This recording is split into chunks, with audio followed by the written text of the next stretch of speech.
Vivimos en una época que es, brutalmente irónica.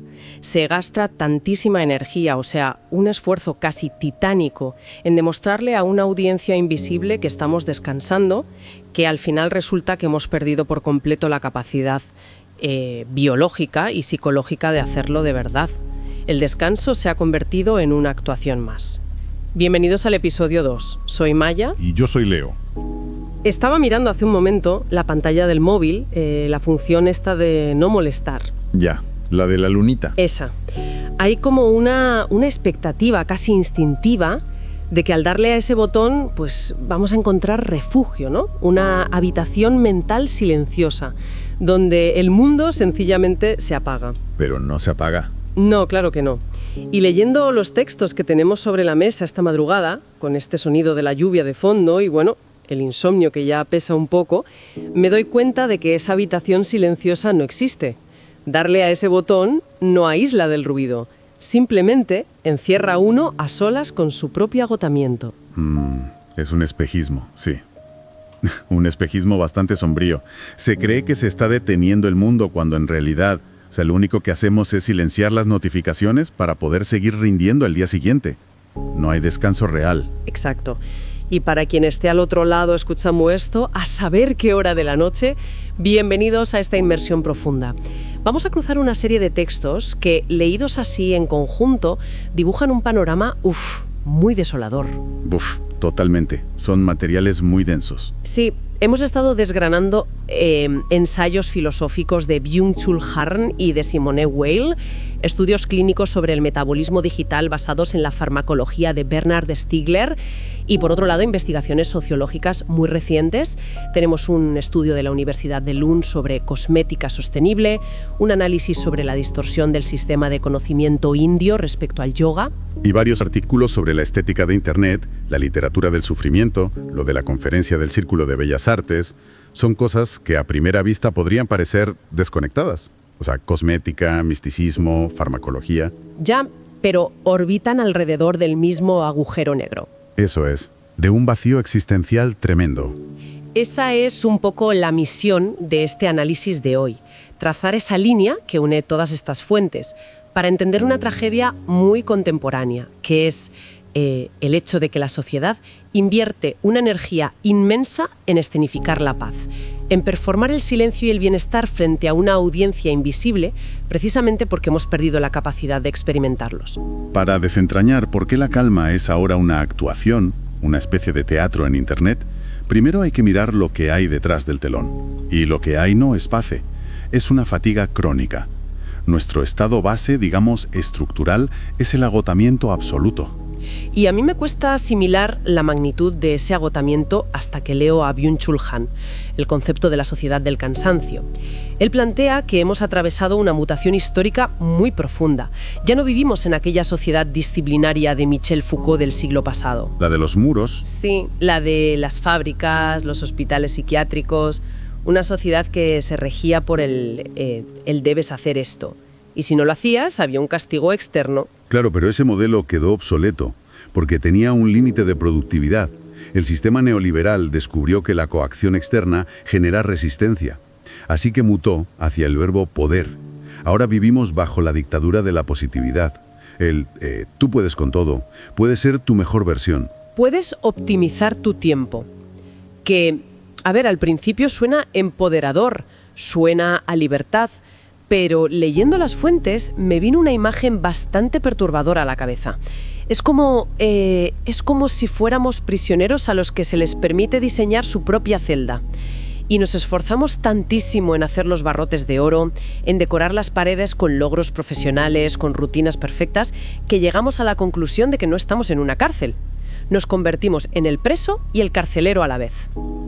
La analogía de la celda de oro describe perfectamente lo que Han llama la autoexplotación voluntaria. El amo no ha desaparecido, se ha internalizado. Y eso es letal. Porque no puedes rebelarte contra ti mismo. Exacto. Cuando fracasas, cuando no llegas a todo, no culpas al sistema, te culpas a ti mismo. Sientes vergüenza, y esa vergüenza genera todavía más cansancio. Lo cual nos lleva a un artículo que analizamos del diario El Express. Detalla cómo este cansancio ha adquirido un prestigio social, un prestigio casi macabro. O sea, pensemos en LinkedIn o en conversaciones del día a día. Si alguien dice, llevo 3 noches sin dormir por este proyecto, o estoy a tope, no tengo tiempo ni para comer. No lo dicen pidiendo ayuda. ¿Qué va? Lo dicen como quien exhibe una medalla. Ya, el problema es que la biología no entiende de prestigio social. El cuerpo no distingue entre el desgaste de huir de un depredador y el de responder correos a las 2 de la mañana. Segregamos cortisol igual, el sistema nervioso colapsa igual. Y sin embargo nos aferramos a esa hiperactividad porque el cansancio actúa como un narcótico. Un narcótico contra el silencio. Esa es la clave. Nos mantenemos ocupados para no enfrentar el vacío. Si te detienes, si permites que haya un silencio real, corres el riesgo de escuchar tus propias fracturas, tu incomodidad. Entonces, estamos rotos por este agotamiento autoinfligido, aterrorizados por el silencio real, y ahí buscamos salvavidas. Anhelamos la calma, pero el sistema no ofrece tiempo libre para sanar. Nos ofrece el bienestar como producto de consumo. Convierte la paz en una marca. Sí, y los textos muestran una desconexión brutal entre lo que aparentamos y lo que somos. El estudio de la Universidad de Lund sobre cosmética es uno de los ejemplos más clínicos de esto. El de la estética de la salud. Sí, la tendencia Clean Girl de TikTok.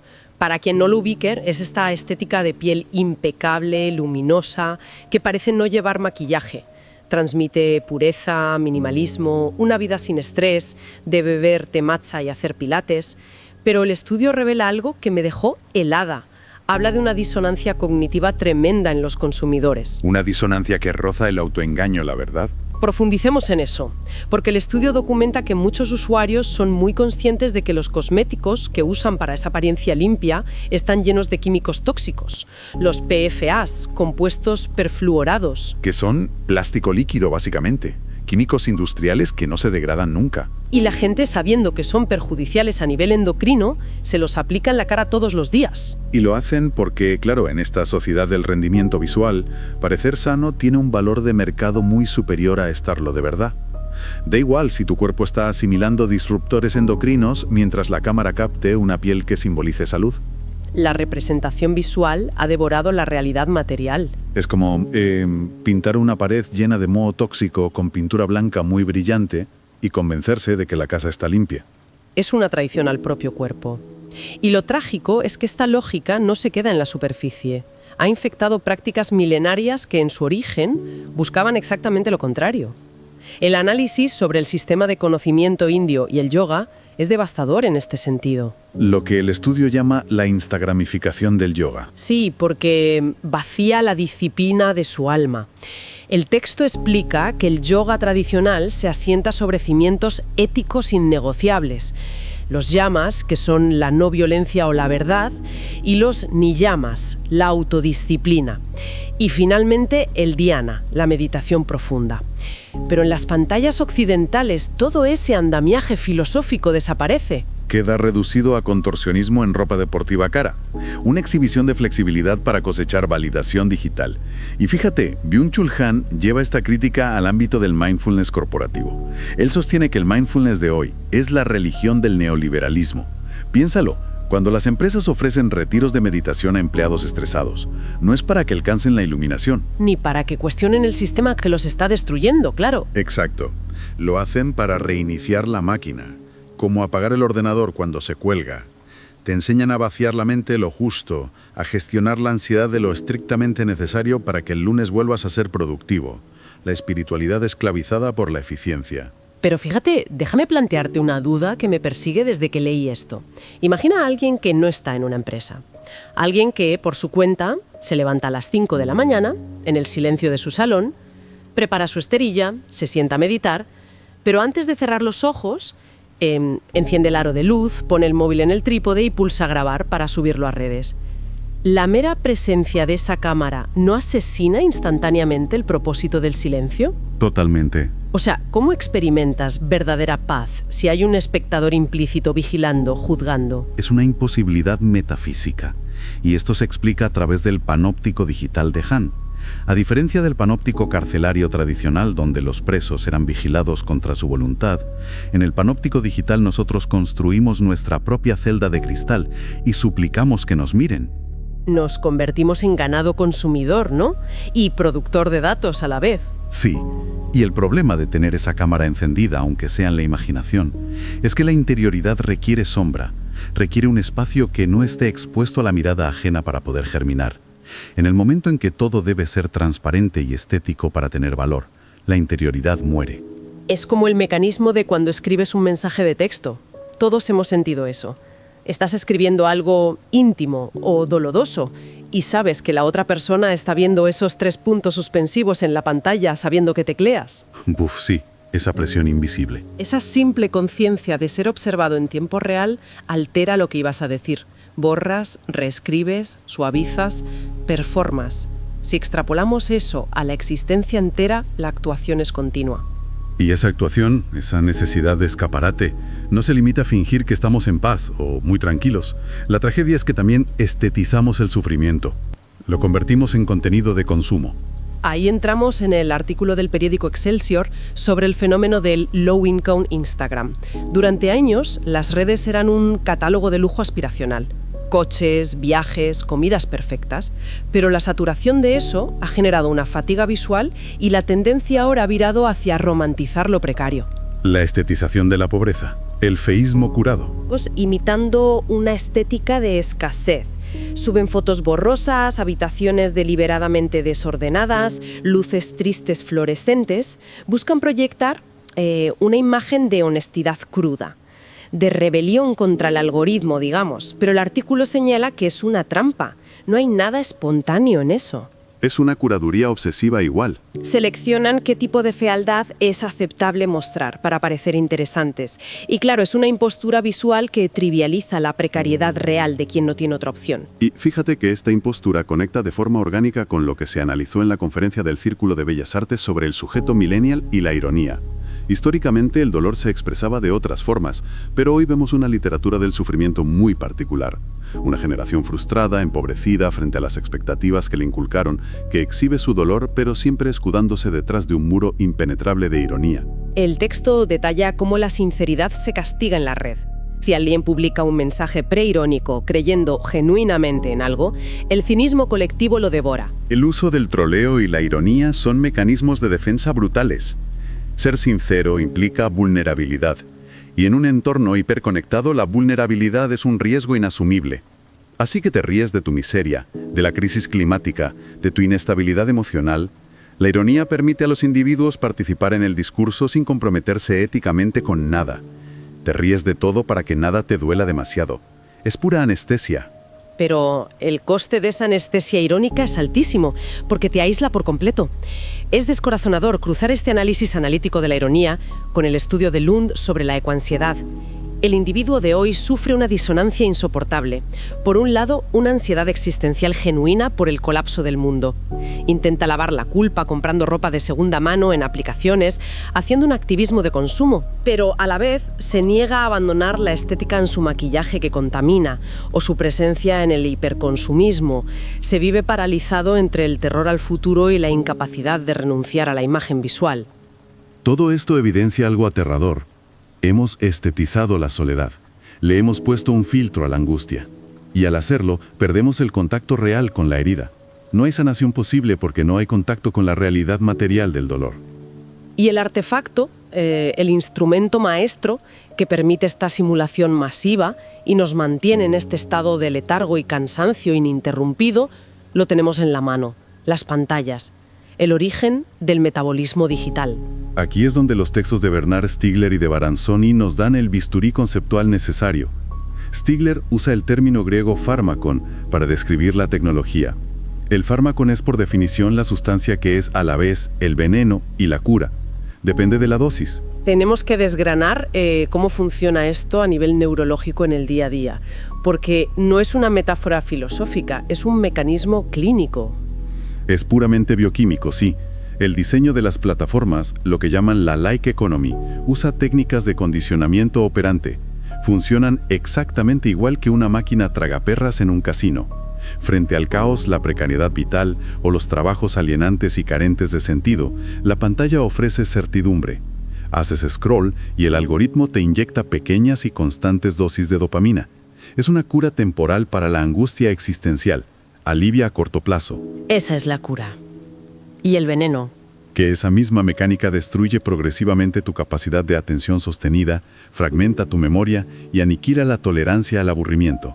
Te vuelve incapaz de habitar el silencio.